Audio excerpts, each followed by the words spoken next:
হলো যে আমাদের মাননীয় সংসদ সদস্য তিনি হত্যাকাণ্ডটা সংঘটিত হয়েছে ভারতে। মূল যে হত্যাকাণ্ড অনুযায়ী যে মামলাটা সেটা ভারতেই হয়েছে এবং ভারত থেকে সেটা হবে এবং ভারতের সঙ্গে যুক্তরাষ্ট্রের বন্দি বিনিময় প্রত্যাবর্তন চুক্তি রয়েছে। কাজে এটা ভারত সরকারই তাদের কাছে আবেদন করবে, যেহেতু সিলন ফ্যামিলি ব্লেন্ডের কড়ালিকার আর সতেজ সাদের পারফেক্ট ব্লেন্ডে স্বপ্নেরা মেলুক টানা। ঘটনাটা ঘটেছে তাদের দেশে, আমাদের দেশে হলে আমরা আবেদন করতাম, তখন মূল মানে মামলাটা আমাদের থাকে। আপনার সেকেন্ড কোশ্চেন ছিল নেপালে যে একজন পালিয়ে গিয়েছিল, মানে যারা আমাদের কাছে ধৃত রয়েছে তাদের জবানবন্দি অনুযায়ী সিয়াম নেপালে ছিল।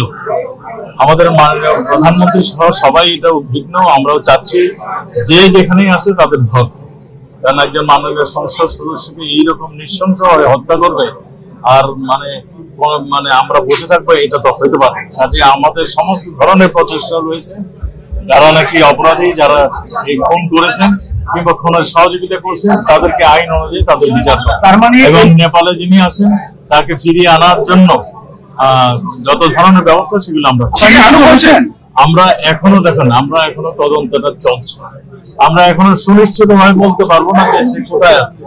আমরা এখনো যেটাই আমরা শুনছি সেটাই অনুযায়ী আমরা অ্যাকশনে যাচ্ছি।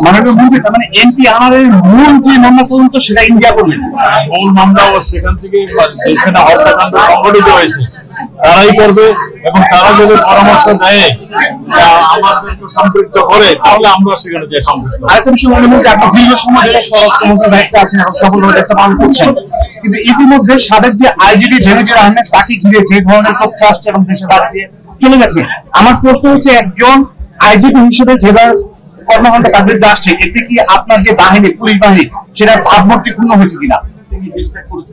দেখুন আমি প্রথম কথা বলি, যদি কেউ অন্যায় করে থাকে, অন্যায় ভাবে ধন সম্পদ মানে কুক্ষিগত করে থাকে, আমাদের দেশে সেই অনুযায়ী তার বিধান রয়েছে বিচার, এবং সেই অনুযায়ী তার বিচার হবে, সেখানে আমাদের কিছু বলার নেই। আমরা সে কি দোষ করেছে কি না দোষ করেছে সেগুলো আমাদের কাছে এখনো কোনো তথ্য নেই। আমরা এগুলি তদন্ত করছেন, তদন্তের পরে এগুলি জানা যাবে তিনি দোষী না নির্দোষী, না কিংবা কত পরিমাণ অর্থ বানিয়েছেন, কর ফাঁকি দিয়েছেন কিংবা সম্পদ বানিয়ে তার তথ্য দেন নেই, এগুলো আমাদের যে ডিপার্টমেন্ট অনুসন্ধান করতেছে, অনুসন্ধানের আগে আমার মধ্যে বলা সঠিক। এখনো আমরা নিষেধাজ্ঞা দিইনি, সে নিষেধাজ্ঞার আগে চলে যেয়ে থাকে, আমি এখনো কিন্তু সঠিক জানি না সে আছে কিনা চলে গেছে। আমাকে জেনে কথা বলতে হবে, আপনারা যে প্রশ্নটা করছেন আমাকে জেনে কথা বলতে হবে, সে যে আছেন কিনা না আছেন সেটা আমি এখনো সুনিশ্চিত, আমি জেনে কথা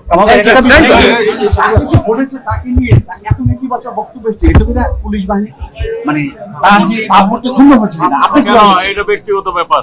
পুলিশ বাহিনী, আমার পুলিশ বাহিনী অনেক ভালো কাজ করছেন, আমার পুলিশ বাহিনী অনেক চ্যালেঞ্জ মোকাবেলা করছেন। আমার জঙ্গি দমন, সন্ত্রাস দমন, কোভিড কালে তারা যে কাজটি করেছেন এবং যে কোনো চ্যালেঞ্জে তারা মানে জীবন উৎসর্গ দিয়ে কাজ করছেন। এক ব্যক্তি কেউ মানে যদি ব্যক্তি কোনো কিছু করে থাকে তার দায় প্রতিষ্ঠান নেয়।